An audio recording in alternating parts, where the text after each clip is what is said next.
Hi, and thanks for tuning into our video on our recent publication in Developmental Cell describing our discovery of an unusual pseudokinase involved in chromosome segregation. My name is Kops. And I am Suijkerbuijk. And we're here at the University Medical Center Utrecht where the work was performed.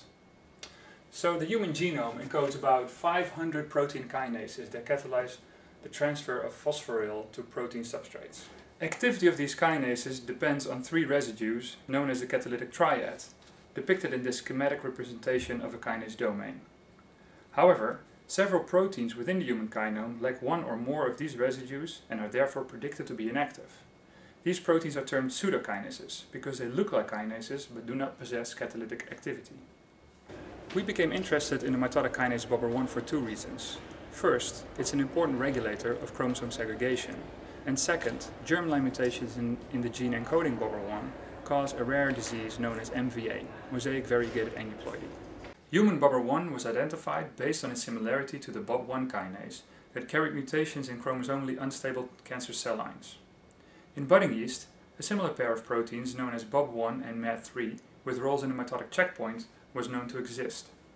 BOBR1 was later recognized as the functional homologue of this MAD3 protein. To identify the relation between these proteins and learn more about the kinase domain of BOBR1, we turned to the group of Berensnel at the Utrecht University. They used sensitive homology searches to go through a collection of eukaryotic genomes and found candidate orthologs in all supergroups of the eukaryotic tree of life. Subsequent phylogenomic analysis revealed striking evolution of BOB-like proteins. The last eukaryotic common ancestor contained one protein which has all functional domains of present-day BOB1 and BOBR1 proteins. This MAD-BOB has experienced two pathways of evolution. In the first situation, nothing happened and a single MAD-BOB protein was kept. And this is seen in the tunicate Siona intestinalis, but also in the fungus Escherichia coli. In the second situation, however, a gene duplication event has occurred. And in most of the cases, this gene duplication was followed by parallel subfunctionalization, which in this case means that one copy, in this case the BOB1-like, lost the CAN box in the N-terminus, which is needed for mitotic checkpoint function. However, the kinase domain was kept.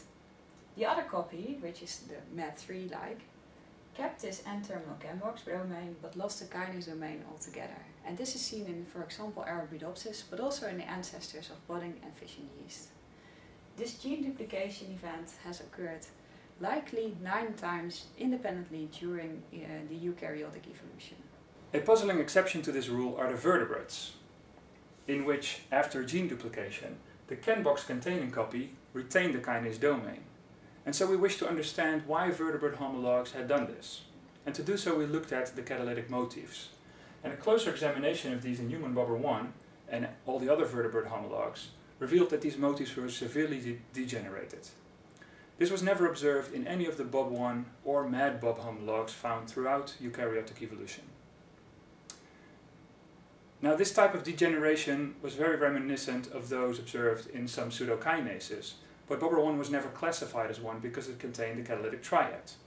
Nevertheless, we never observed any in vitro kinase activity of the protein or its kinase domain. Not seeing activity is never very informative, so we turn to functional assays to dissect the potential role of BOBR1 catalytic ability in cell division. For this, we replaced BOBR1 with mutants of the catalytic triad and analyzed chromosome segregation by time-lapse microscopy. Strikingly, mutation of the catalytic aspartate or removal of the kinase domain did not disturb BOBR1 function. However, mutation of the other residues of the catalytic triad did result in chromosome segregation errors. How can 3 similar mutations have different effects on chromosome segregation? Since the 3 mutants have the same inactivating effect on potential BOBR1 kinase activity, clearly these defects seen with 2 of them were unrelated to a role in catalysis.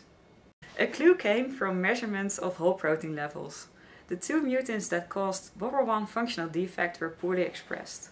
Subsequent biophysics analysis in the lab of Stefan Rudiger at Utrecht University showed that one of these residues is essential for the maintenance of structural stability of the full-length protein. and this is likely true for the other as well. The fact that the catalytic aspartate is dispensable for BOBR1 structural stability and function suggests that BOBR1 is a pseudokinase, and that this residue can be mutated without functional consequence. Indeed, the green lizard and zebrafish have a mutation in this residue.